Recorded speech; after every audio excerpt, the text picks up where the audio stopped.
Now, what I have to speak, I have spoken.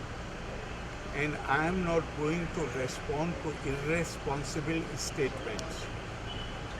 And one thing I would remind even you, the media, that Article 51A of the Constitution makes it binding on us to respect national institutions,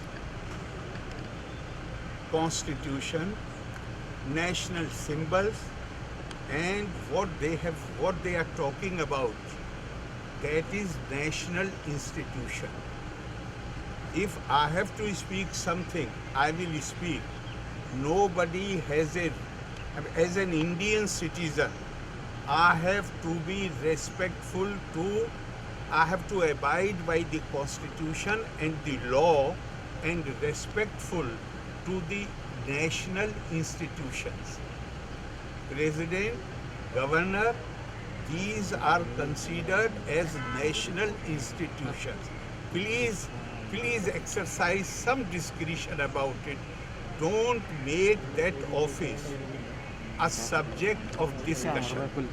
As far as by making any recommendation is concerned, if I am the chancellor and if it is either the university authorities or it comes within the ambit of the chancellor, I do not know what. Sorry, I can't react to ignorant statements. Please, I will request everybody to read law, to read constitution and then comment on this. But please be careful that we should not discuss national institutions in a light manner. We should not. It's a question of national prestige and dignity. Yes. So you are speaking on the... I will not. You can ask the university, you can ask the government.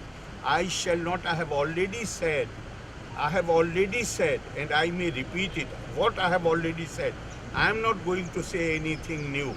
I am seeing very disturbing trends which impinge on our national institutions, on our national dignity, on our national prestige, apart from other things that I have already said.